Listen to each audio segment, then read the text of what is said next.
Oh boy, let's talk about the World Series. Anyway, the Yankees are down 3-zip. Let's hope and pray we don't get swept, but it's probably likely. I said in the last video that the Dodgers were the best team by far, and the only way we would win this is if we split the first two games, and we had to win some games at home. The problem with the Yankees is if you look at it, pitching hasn't been horrible. Uh, Giving up 3 runs, essentially 3 runs, we can, if we reduce the walks and some of the errors, we would only average about 2 runs a game, 3 runs a game. The hitting is just atrocious. Guys cannot hit and with guys on base. Our big dog Aaron Judge, he's struggling, but you can't beat him up too much because he's one of the reasons we got here. We got here off the back of his 50-something home runs and his huge RBIs and his clutch hits in the season.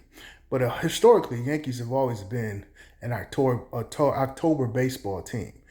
No matter what you do in the regular season, that's cool, that's great for the fans, but you hear things about Mr. October, Mr. Clutch. These are Yankees terms that have been coined for the greats. And the only person that has been consistent in this lineup is Soto and Stanton. Soto's a free agent, obviously, and he won $600 million. And if the World Series ended tomorrow or tonight, he'll probably get $600 million from the Dodgers or the Yankees or Chicago, one of them 3 teams. But the end of the day is the big dog who's already paid, Judge, has to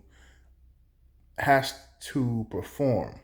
And the Dodgers are totally disrespecting him. Remember I said in the previous video that each team's gonna pick and choose who they're gonna walk. The Yankees have decided to walk Betts more than Ohtani, and Ohtani has only gotten like 2 or 3 hits. He hasn't really put a stamp on a game, and now he's injured.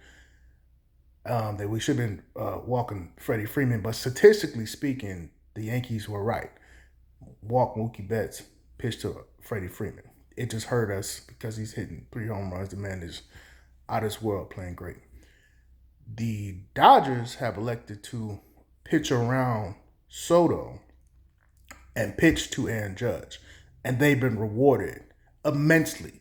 The man has struck out like 9 times. He hit into a couple of a couple of flies, a couple of pop outs.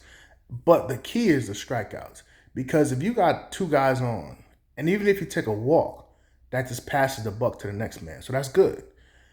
But if you get a sac fly guy on third and you're bringing somebody home, that's still good, right? But when you're striking out, you're giving your team no option to win the game. You're not doing anything. You're not helping. Like if you just take a walk, the next man can get a run in or something like that. Or you take a sac fly, you got us an RBI, we're cool. Even if you're down 4-1, doesn't matter. But when you striking out, it looks worse because you're striking out with guys on base. And he's striking out they're not even these are balls outside the zone, balls high, balls left, balls right. Some of these are strikes, but and slumps happen. And when you're in a slump, you're just swinging at anything. And for Judge to be such a great hitter in the regular season, now to see him stumble so on a big stage like this, it's not good. But again, this is stuff you learn from. If we ever make the World Series, or if he goes to another team and makes the World Series, he'll learn from this. But obviously, we're not going to be able to come back from 3-zip. What you wanted to do is just salvage a win, get 1 win. You don't want to get swept, no matter who you are. I remember the LeBron James finals a couple years ago when I think he missed a game-winning shot, something like that, and he punched a wall and broke his hand, and they ended up getting swept. The reason why you don't want to get swept, because everybody remembers who gets swept. If you win 1 game, if you're a betting man, that's you take it. I take losing as long as I, don't lose everything. You don't want to get swept. You 100% don't want to get swept.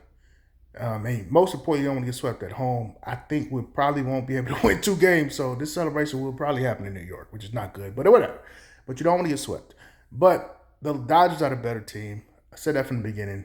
The only way the Yankees had a chance is we had to split first 2 games and try to win some games at home. They're going to beat up on Aaron Boone, but Aaron Boone has caught a masterful game. The Nestor Cortez was the right move. I'm a baseball fan. If you are in the 10th inning and the guy gives you 1 out, you can't just play oh, I got one pitcher for one guy, because I've seen extra inning games, especially Yankees, go 13, 14, 15 innings, and you already use one pitcher for one out. They're gonna look at you like you crazy. They're gonna be like, wait, you had a guy who just got you an out. So Aaron Boone's gonna get beat up, but he was right.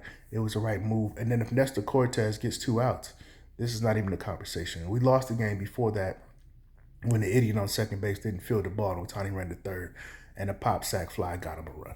That's how we lost the game. But people don't watch the whole game. They watch the last minute. Like, yeah, we lost on this. No, we lost a couple of plays before this, and we don't talk about that. But whatever. Moving on. But I will say this is still great baseball. The Grand Slam in Game 1, as a baseball fan, is pretty solid.